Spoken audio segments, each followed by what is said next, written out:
Bu yaxşılıqların hamısı Allah'tandır. Bu gözəlliklər hamısı Allah'tandır. Yeri və göğü yaradan Allah bu yaxşılıqları bizə nəsib edib. İnşallah ki biz də buna layiq olarıq.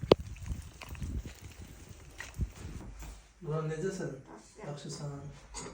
Allah sənə kömək olsun. İnşallah yaxşı olasın. Allah'a sonsuz şükürler olsun. Bu günümüze çok şükür. Allah'a çok şükür. Allah'a çok şükür. Her şey için Allah'a çok şükür. Kardeşim sana ne kömək edeyim, ne kulluk edeyim sana. Allah var, neyim var, neyim yok. Kurban olsun sana bunu götür. Ne kadar pulun varsa götür bak senin olsun. Allah sana kömək olsun.